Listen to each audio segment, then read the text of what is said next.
নারায়ণগঞ্জের সিদ্ধিরগঞ্জে gas line leakage থেকে আগুনের ঘটনায় একই পরিবারের ৩ শিশু ৯ জন দগ্ধ হয়েছেন। তাদের মধ্যে ৮ জনকে জাতীয় বার্ন ও প্লাস্টিক সার্জারি ইনস্টিটিউটে ভর্তি করা হয়েছে। একজন ঢাকা মেডিকেলে ভর্তি। গতরাত ৩:৩০টার দিকে সিদ্ধিরগঞ্জের হিরাজিল এলাকার একটি টিনশেড বাসায় দুর্ঘটনা ঘটে। স্থানীয়রা জানান, স্বামী সন্তান নিয়ে পাশাপাশি রুমে ভাড়া থাকতেন দুই বোন আসমা ও সালমা। দুর্ঘটনায় পরিবারের সকল সদস্যই গুরুতর আহত হয়। আহতদের মধ্যে একজন ৫০% বেশি দগ্ধ এবং ৪০% দগ্ধ হয়েছে আরো ৪ জন। ওই পরিবারের শিশুর সংখ্যা ছিল ৫ জন, যার মধ্যে সবচেয়ে কম বয়সী শিশু ইমাম উদ্দিন দগ্ধ হয়েছে ৩০%। গ্যাসের প্রবলেম ছিল, তিতাস গ্যাসের। তো এটা বাড়িওয়ালারে প্রবলেমটা বলা হয়েছে। বাড়িওয়ালারা যখন বলছে, উনি যদি এটা সঠিকভাবে এটা তদারকি নিয়ে ঠিক করতো, তাহলে আজকে এই দুর্ঘটনা ঘটতো না। গ্যাসে বাস্ট হয়ে গেছে, বাস্ট হয়ে মনে করেন পুরো আগুন ধরে গেছে, তখন বিদ্যুৎ সংযোগ গেছে। ৯ জন একই পরিবারে, শাশুড়ি, জামাই, মেয়ে, নাতি, নাতিপুতি ওনাদেরই একই বাড়িতেই থাকে। নারায়ণগঞ্জের সিদ্ধিরগঞ্জে গ্যাস লাইন লিকেজ থেকে বিস্ফোরণে নারী, শিশু সহ একই পরিবারের ৯ জন দগ্ধ হয়েছেন। তাদের জাতীয় বার্ন ও প্লাস্টিক সার্জারি ইনস্টিটিউটে ভর্তি করা হয়েছে।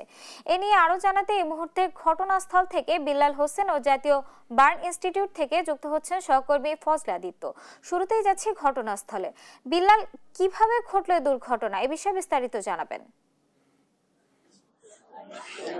দেখুন, ফায়ার সার্ভিসের পক্ষ থেকে আমাদেরকে যেটি জানানো হয়েছে যে রাত ৩টার কিছুটা পরপরই কিন্তু এই যে সিদ্ধিরগঞ্জের পাইনাদি এলাকার জাকির হোসেনের যে সেমি পাকা বসতঘর রয়েছে, সেই ঘরটির যে বৈদ্যুতিক সংযোগ যেটি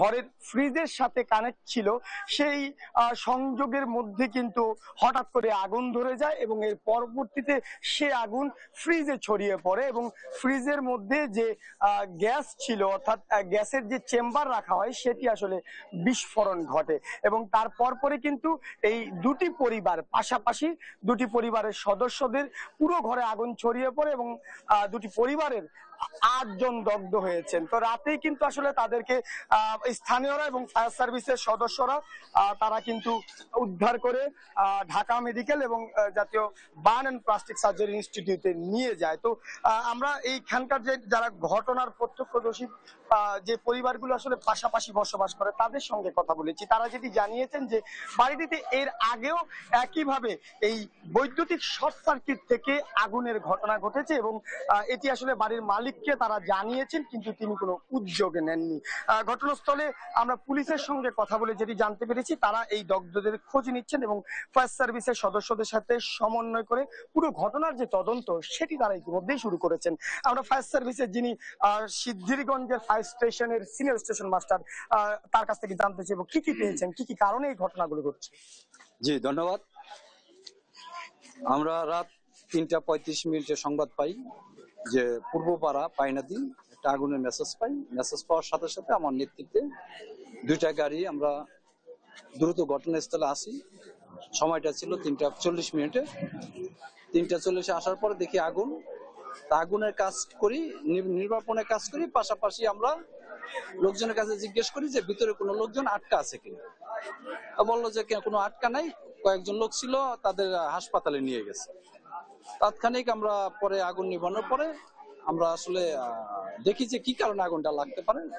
তখন দেখি যে ফ্রিজের লাইনটা সরাসরি বিদ্যুতের সরাসরি লাইন ছিল, আর ওই ফ্রিজটাই শুধু আগুন ছিল, অন্য কোনো জায়গায় আগুন ছিল না। পরে লোকজন আমাদের বলেছে যে ফ্রিজে একটা বিস্ফোরণ হয়েছে। শুনছিলেন যে বিকট শব্দে আসলে বিস্ফোরণ হয়েছে। ফায়ার সার্ভিসের পক্ষ থেকে জানানো হয়েছে যারা দগ্ধ হয়েছেন তারা পোশাক কারখানার শ্রমিক এবং তাদের পরিবারের শিশু সদস্য। এই হচ্ছে আমার কাছে ঘটনাস্থল থেকে এই মুহূর্তে সবশেষ। আমরা এখন যাব ঢাকায় জাতীয় বার্ন অ্যান্ড প্লাস্টিক সার্জারি ইনস্টিটিউটে। সেখান থেকে আমাদের সঙ্গে যুক্ত হবেন সহকর্মী আদিত্য জানাবেন সেখানকার এই মুহূর্তে সবশেষ। বিলাল, আপনাকে ধন্যবাদ। আমরা নারায়ণগঞ্জে যুক্ত ছিলাম। জাতীয় বার্ন ইউনিটে কিন্তু নারায়ণগঞ্জের যে দুর্ঘটনা, সেই দুর্ঘটনার সর্বশেষ তথ্য কিন্তু এখন পর্যন্ত যেটা আমি জানতে পেরেছি, এখানকার সহকারী অধ্যাপক আমাদেরকে যেটি জানিয়েছেন যে বেলা ভোর 5টার দিকে কিন্তু যারা এসেছেন দগ্ধ অবস্থায় তাদের সকলেই কিন্তু আশঙ্কাজনক অবস্থায় রয়েছেন, এমনটি জানিয়েছেন জাতীয় বার্ন ইউনিটের সহকারী অধ্যাপক। এবং আরেকটি জিনিস আপনাকে জানিয়ে দিতে চাই যে এর মধ্যে 3 জনের শ্বাসনালী পুড়ে গিয়েছে, এটিও আমাদেরকে নিশ্চিত করেছে। এর মধ্যে 6 জনকে কিন্তু বিশেষ চিকিৎসা অবস্থায় রাখা হয়েছে। তবে এর পার্সেন্টেজ, অর্থাৎ আপনাকে আরেকটা আমি বিস্তারিত জানাই, যদি বলতে চাই যে এখানকার যে পরিবারের যে 2 পরিবারের সদস্যরা রয়েছে 9 সদস্য, এর মধ্যে কিন্তু 3 জনই শিশু, আমরা এখন যতটুকু জানতে পেরেছি। এর মধ্যে সবচেয়ে যে ছোট বয়সের শিশুটি রয়েছেন তার বয়স ছিল মাত্র 1 মাস 8 দিন।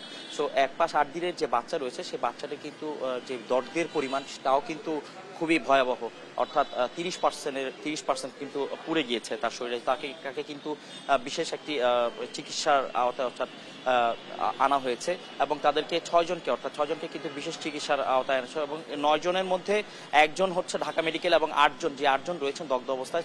সেই 8 জন কিন্তু এখন পর্যন্ত খুবই সংকটাপন্ন অবস্থায় রয়েছেন, এমনটি জানিয়েছেন সহকারী অধ্যাপক।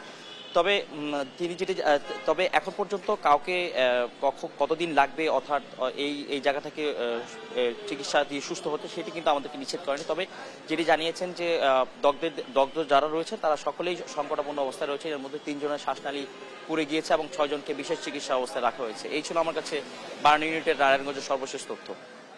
ধন্যবাদ আদিত্য। দর্শক, নারায়ণগঞ্জ ও জাতীয় বার্ন ইনস্টিটিউট থেকে সরাসরি যুক্ত ছিলেন আমাদের সহকর্মী।